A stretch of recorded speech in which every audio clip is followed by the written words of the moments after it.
रुसेली भवानी हो चलेली नहीं हरावायर गोदिया में लिहली गौरा कार्तिक गणेश रे लालनवायर गोदिया में लिहली गौरा कार्तिक गणेश रे लालनवा बाघांबर त्रिशूलवा शिवजी गौरा पैया धरे जानी जा तू गौरा नाई हार रे लालनवायर जानी जा तू गौरा नाई हार रे लालनवा इतनी बचन जब सुनेली भवानी हो अरे रे जी बीर जी देली जबाब रे लालनवायर इराजी बीराजी देली जबाब रे लालनवा अब नाही दुखवा सहालाए शिवाजी अरे नहीं हारत जाइब हम जरूर रे लालनवायर नहीं हारत जाइब हम जरूर रे लालनवा अब नाही दुखवा सहालाए शिवजी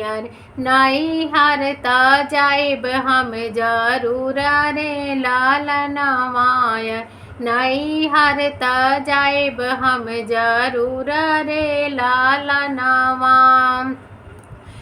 बहुत देखाली गौरा तुहरे नाई हरावायर तोहारो त भाई बाप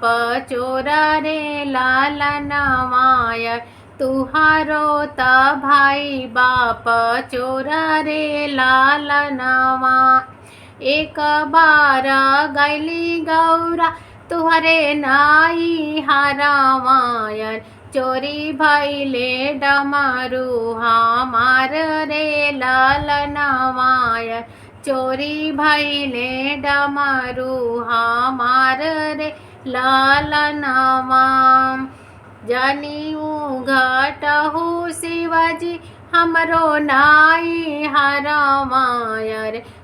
डमरू त भैलया नामोल रे लालनवायर डमरू त भैलया नामोल रे लालनवा शिव सती के बीच होला झगड़वा हो नारद जी हंसले ठाई रे लालनवा शिव गौरा के बीच में होला झगड़वायर नारद जी हंसले ठाई रे लालनवा दुनिया रचावे वाला खुदे आजे नाचे यार जिने कर रचल सन सार रे लालनवा दुनिया के रचावे वाला खुदे आज नाचे यार जिन कर रचल सन सार रे लालनवा